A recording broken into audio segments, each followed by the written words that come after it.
তো যারা 2025 সালে উচ্চ মাধ্যমিকে দর্শন পরীক্ষা দেবে অষ্টম অধ্যায় থেকে কিন্তু তোমাদের কিন্তু লজিক ক্লাস শুরু হয়ে গেল। যদি অষ্টম অধ্যায় ট্রুথ ফাংশন থেকে লজিক 100% শিখতে হয় তো মন দিয়ে ক্লাসগুলো করো।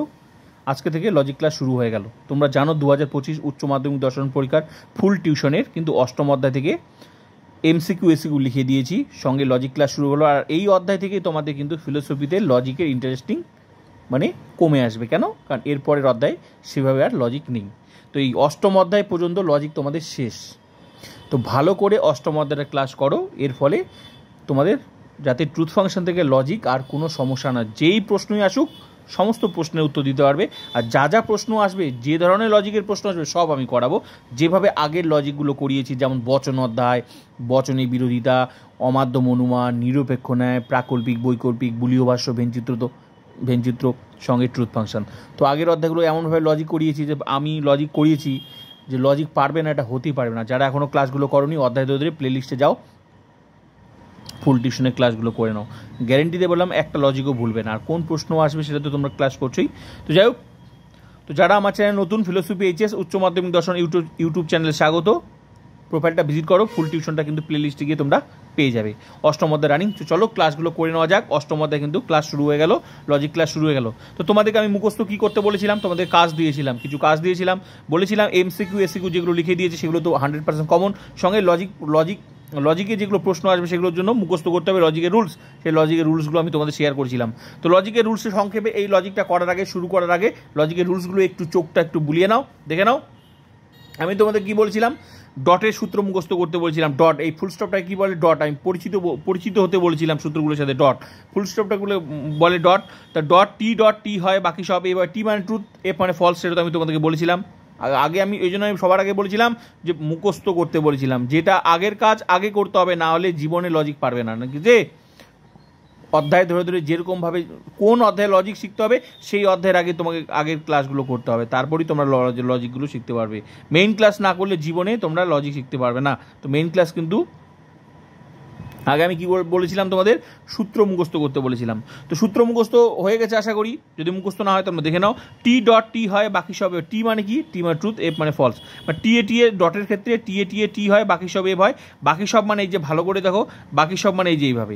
ডটের সূত্রটা হচ্ছে হয় এফ টিতে থাকবে, না টি ডট এফ থাকবে, যাই থাকুক। ডটের ক্ষেত্রে আমরা খোঁজাচ্ছি টি হয়, বাকি সব এফ হয়।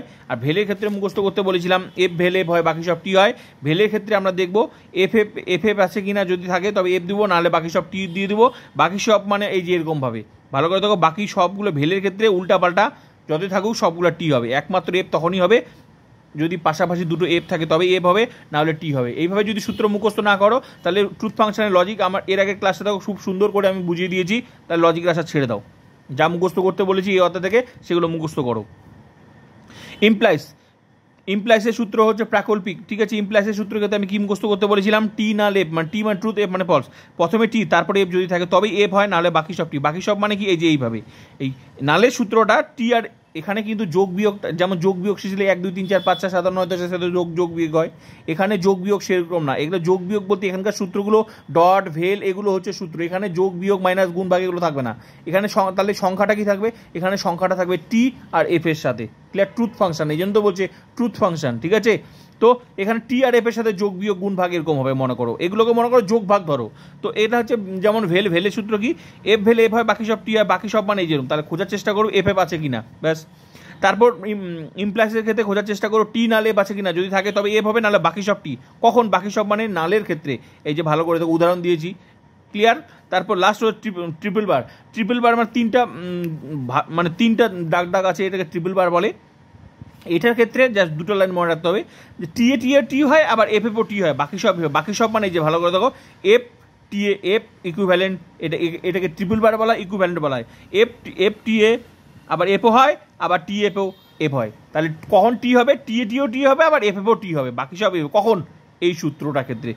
বাকি সব মানে উদাহরণ দিয়ে দিয়েছি, ক্লিয়ার? আর লাস্ট যেটাকে কাল বা নেগেশন বলা, এটাকে কাল বা নেগেশন বা নিষেধক বলা হয়। এটা হচ্ছে নট টি মানে সত্য না, তার মিথ্যা না, এটা সহজ। এটা ব্যাস, এটা সিঙ্গেল ডিজিটের সাথে, এটা কোনো ডবল টি এফ এর সাথে না। সিঙ্গেল নট টি মানে সত্য না, তার মিথ্যা, নট এফ মানে মিথ্যা। এটা সহজ, ক্লিয়ার? তো এই হলো তোমাদের সূত্র। এবার চলো লজিকগুলো করে নেওয়া যাক। অবশ্যই আগের ক্লাসগুলো করবে, চলো। এবার প্রশ্নটা দেখো, যদি এ বি সি সত্য হয় এবং এক্স ওয়াই জেড মিথ্যা হয় তাহলে নিচের বচনাকারগুলি সত্য মূল্য কী হবে? এখানে ভালো করে দেখো, এই ধরনের তোমরা অঙ্ক কিন্তু তোমরা কিন্তু 19 আশা করি করেছো। যদি এ বি সি সত্য হয়, এক্স ওয়াই জেড তোমার মানটা বলে দিয়েছে এ বি সি, মানে এ বি সির মান কি বলছে? সত্য। সত্য মানে টি, ট্রুথ, টি ধরতে বলছে। এক্স ওয়াই জেড মিথ্যা, মিথ্যা মানে কি? এফ ধরতে বলেছে। তাহলে নিচের বচনাকার সত্য মূল্য কী হবে? এগুলো প্রশ্নটা আগে তোমাদেরকে সাজিয়ে নিতে হবে। কিভাবে সাজিয়ে নিবে? হ্যাঁ, সাজিয়ে নিতে হবে। তোমরা দেখো ভালো করে, এটা হচ্ছে লজিকটা হচ্ছে আগে তোমাদের মানগুলো বসিয়ে নিই, এগুলো হচ্ছে বা দিয়ে করবে, ঠিক আছে, যেহেতু এগুলা অঙ্ক টাইপের। তো এটা হচ্ছে এ বি সি, মানে এ বি সির মান কি বলছে? এ বি সির মান কি বলছে? সত্য। তার মানে হচ্ছে সত্য মানে কি? টি। তার মানে এ বি যেখানে আছে মানগুলো আগে বসিয়ে দাও। তার মানে এর ব্র্যাকেট যা আছে তাই টি, টি হচ্ছে এ বি সি, মানে কি যেখানে থাকবে টি টি বসিয়ে দিলাম। তারপর ভেলটা ভেলে নামলাম, এগুলো কিন্তু সূত্র, ভেলটা ভেলেই নামলাম।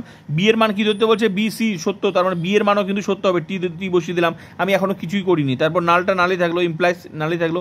এক্স এর মান কি বলতে বলছে? ভালো করে, এক্স ওয়াই জেড মিথ্যা হয়, তার মানে এক্স এর মান কি ধরতে বলছে? মিথ্যা, মানে ফলস ধরতে বলছে। এ পর্যন্ত আশা করি তোমরা বুঝতে পারলে। আমি নতুন কিছুই করিনি, যা ছিল তাই, যেভাবে বলেছিল শুধু সাজিয়ে নিলাম, ব্যাস, ক্লিয়ার, সাজানো হয়ে গেল। এবার তোমাদের হচ্ছে সূত্র প্রয়োগ করতে হবে। এবার হচ্ছে অঙ্ক শুরু হয়ে গেল। এবার কি সূত্র প্রয়োগ করতে হবে? তো তোমাদের হচ্ছে এখানে ভালো করে তো কী কী সূত্র আছে, একটা ভেলে সূত্র আছে, একটা তার মানে আশা করি ব্র্যাকেটের কাজ তো বুঝে গেছো। তো ব্র্যাকেটের কাজ নিশ্চয়ই আগে করতে হবে, এটা ফার্স্ট ব্র্যাকেটের কাজ আগে করতে হবে। তো ফার্স্ট ব্র্যাকেটের ভিতরের সূত্রটা কিসের সূত্র আছে? ভালো করে দেখো, ভেলের সূত্র। তো ভেলের সূত্র ক্ষেত্রে আমরা কি জানি? এফ ভেলে এফ হয়, বাকি সব টি হয়।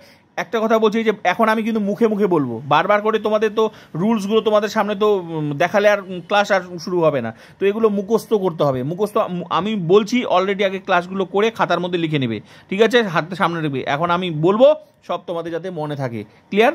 তো ভেলের সূত্র কি? ভেলের ক্ষেত্রে আমি কি লাইনটা মুখস্থ রাখতে বলেছিলাম? যে এই যে ভেলের সূত্রটা বলছিলাম এফ ভেল এফ হয়, এই লাইনটাই খোঁজার চেষ্টা করবো। যখনই দেখবো ভেলের সূত্র এফ ভেলে আছে কি নেই, এফ ভেলে আছে কি নেই, এইটাই চেষ্টা করবো। এফ ভেল, কারণ সামনে টি তারপর টি, আমি খোঁজার চেষ্টা করবো ভেলের ক্ষেত্রে, যেহেতু ভেলের সূত্র এফ ভেলে আছে কি নেই, বাকি সব টি হয়, বাকি সব মানে এই জন্য আমি টি দিয়ে দিলাম। তাহলে এফ ভেলে যদি থাকতো তবেই এফ দিতাম, তো বাকি তাহলে টি দিয়ে দিলাম, ক্লিয়ার?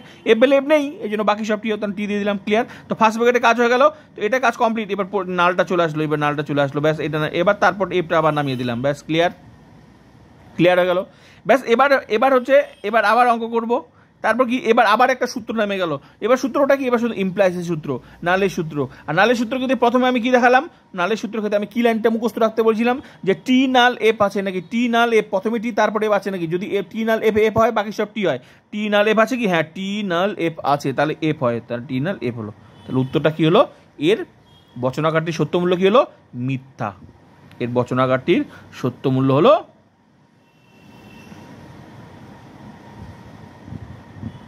সত্যমূল্য কি? আশা করি ক্লিয়ার, বুঝতে পেরেছো। একটা লজিক ভালো করে শিখো, তারপর তো আমি সিরিয়ালি ক্লাস করাচ্ছি, যত ধরনের লজিক হবে সব করাবো।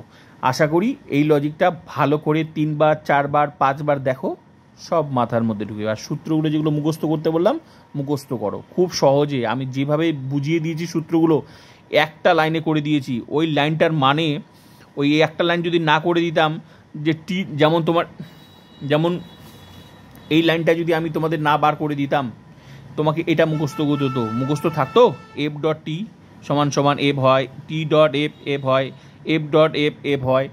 তারপর যখন তারপরে যখন ভেলের সূত্রে আসতে, তখন যদি আবার যখন মুখস্থ করতে টি ভেল এফ, টি ভেল এফ টি হয়, টি ভেল টি হয়, এফ ভেল টি, এই লাইনটা মুখস্থ করতে করতে এই লাইনটা উধাও হয়ে যেত।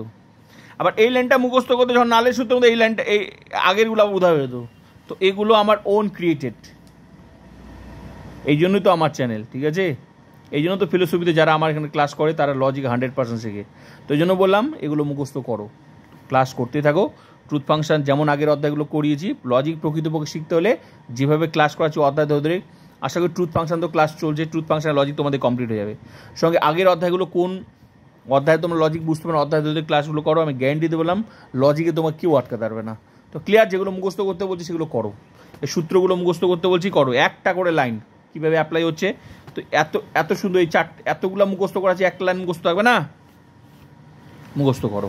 আর এই আশা করি লজিকটা তোমরা বুঝে গেছো। নেক্সট ক্লাস আবার হবে, অবশ্যই শেয়ার করবে আর ফুল টিউশন ক্লাস করতে থাকো।